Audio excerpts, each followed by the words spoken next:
I remember when everyone was weirded out the first time we saw the Nintendo Switch 2 reveal trailer, and Donkey Kong could be seen in the background during a segment about Mario Kart World. DK looked different. Not like the ape we've been used to since 1994 when Donkey Kong Country released.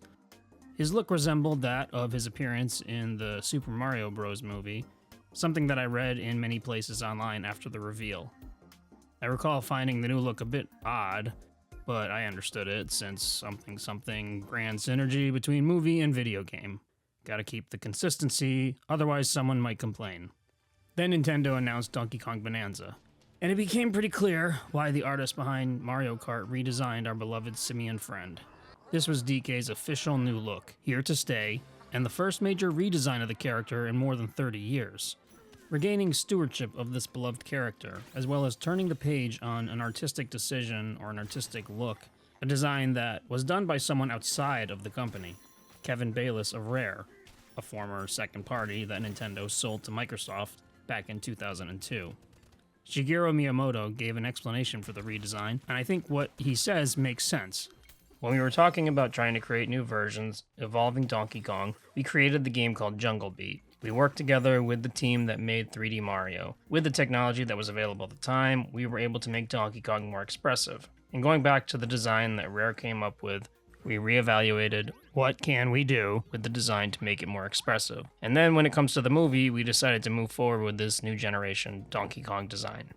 So I want to explore this topic of the redesign and how it marks a change for Nintendo to seize back one of its most beloved characters. But before I talk about that, let's briefly talk about Donkey Kong Bananza. It's incredible. Yeah, I mean, breaking news. Everyone was already saying that, and so do I say that. If you love 3D platforming, or you love Nintendo, or you are a Donkey Kong fan, or you just like smashing things and digging for treasure ad nauseum, then this is the game for you. Also, there's something chaotically cozy about these digging games. The gameplay loop of digging and smashing everything in any direction is equal parts therapeutic and cathartic. Okay, now let's get back to Nintendo and Rare. Donkey Kong Bananza is Nintendo's first in-house developed DK video game since 1994. When you think about it, Donkey Kong was not really much of a known quantity back when Donkey Kong Country was released. During its fierce rivalry with Sega back in the 90s, Nintendo chose to revive this dormant ape character, whose eponymous game was a massive hit in the arcade scene in the 1980s, and whose last appearance on a home console was in 1986 with the release of Donkey Kong 3. For 8 years, we were devoid of DK. It was a sad time for all.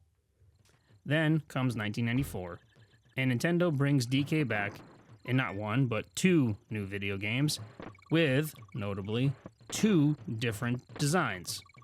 The first, the in-house Nintendo-developed Donkey Kong on the Game Boy, most commonly referred to as Donkey Kong 94, and the already mentioned here Donkey Kong Country on the Super Nintendo, developed by subsidiary Rare.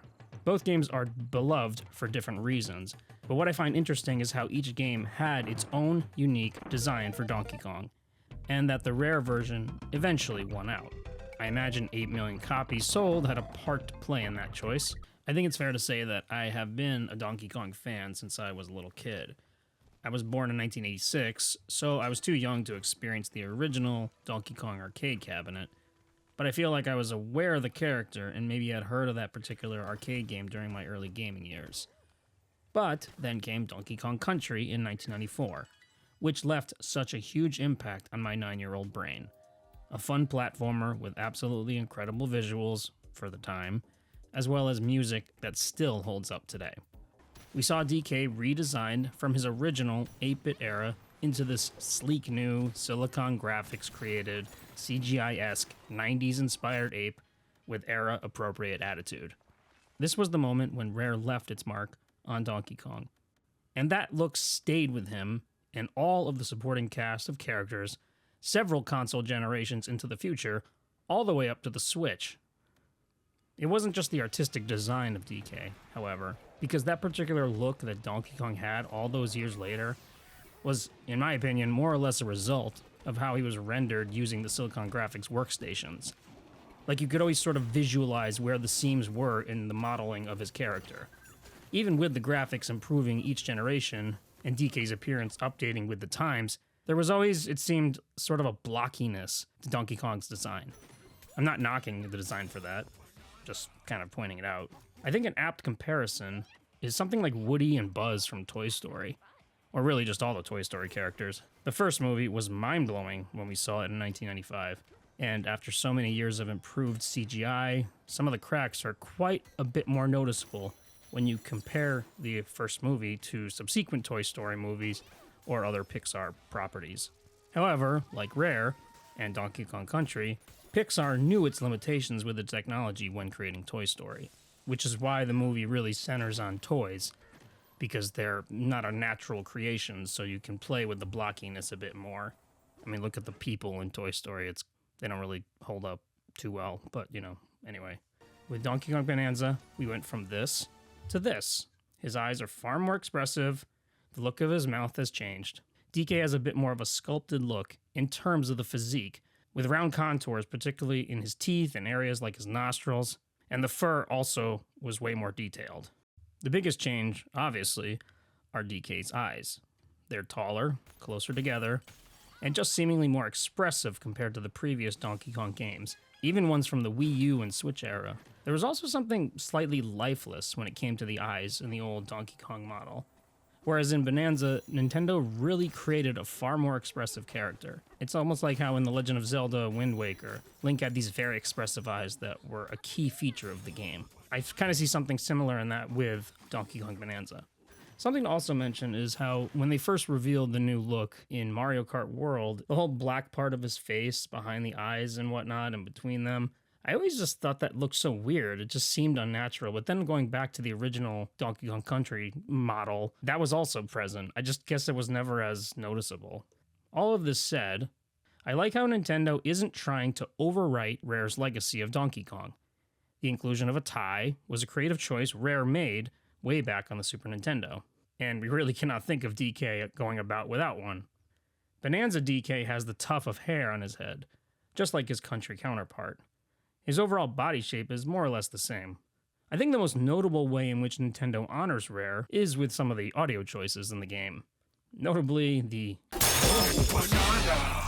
part when he gets a banana. This soundbite stems from Donkey Kong 64, a game that I really could never get into. However, it still displays some of the most iconic Donkey Kong aesthetic choices, such as the aforementioned and of course, the legendary DK rap.